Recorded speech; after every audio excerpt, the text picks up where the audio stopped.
Hi,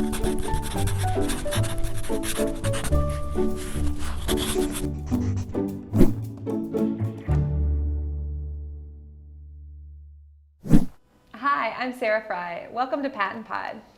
Today we are on location at the annual HELIX conference, which is all about celebrating high expectations for students with low incidence disabilities. Through a special program for HELIX, teams from school districts across the Commonwealth are invited to come and engage in the learning, the camaraderie, and we get to hear about it from them. I'm very excited. From Colonial School District, we have NT and Michelle. Welcome. Thank you. Thank you. This is your first HELIX experience? Yes. All right, and you've brought a whole little Colonial team, right? We brought the whole gang. Yep, our whole life skills crew is here. That's... And our general education teacher. Can't forget her. Yeah, don't forget her. Tell us, what role do you serve back home at Colonial? I'm a speech pathologist for the district in the life skills classroom.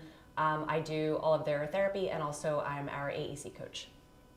And I'm an occupational therapist, and I support the life skills program there too. All right. So how has your time been at HELIX? How is it unique? That's probably a leading question, but I know it is. I've already heard from some folks. What makes HELIX different from other professional learning that you've experienced? Should I go first? You go first. This has been so great because typically most of the conferences and learning experiences that I do, whether it's in person or virtual, it's just all other communication specialists. So the fact that I got to come with the team that I work with every single day, because we all have a lot of pieces that we bring to the puzzle. It's not just that one lens, and I'm getting to collaborate with them, and we're getting to bounce ideas off of each other in real time. So we're learning these things, and then I have the way I'm viewing it, Michelle has the way she's viewing it. We talk about how we can embed it in the special education classroom, the general education classroom, and it's really just like that whole child approach as opposed to just thinking about their communication skills. So that's been great. We've met a ton of really cool people and made connections that we can like keep learning after this. And it's just fun getting to hang out outside of school. Mm-hmm. I agree.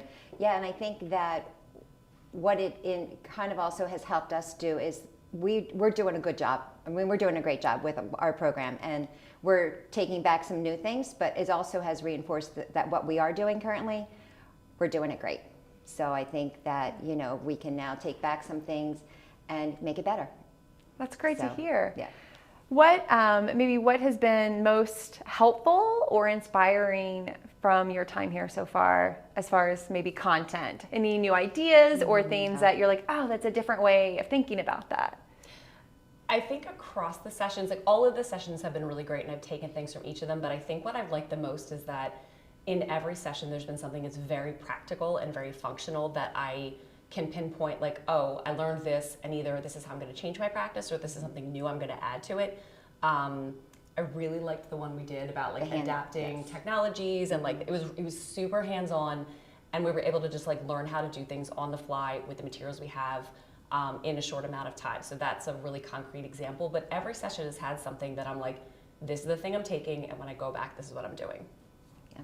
I think it's been it helps us all think introspectively. The one that we went to yesterday at the end of the day with our keynote speaker was just really good for us to kind of look at how the families are feeling, and are we creating a partnership with these families. Yeah, it's like a lot of self-reflection. A lot of self-reflection, and I think we as a team, we were like, wow, it just gave us that ability to chat right then and there and say, how are we going to make it better, or are we doing okay?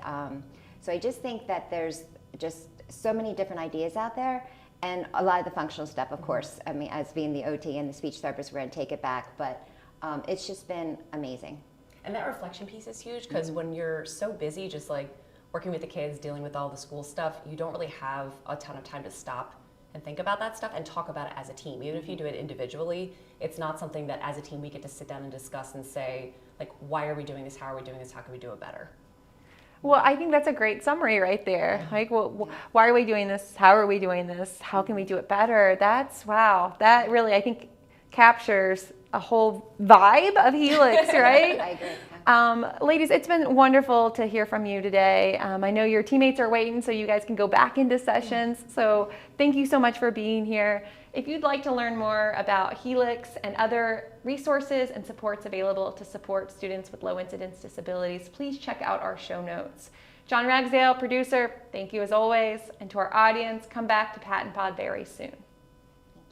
Awesome. You guys are great.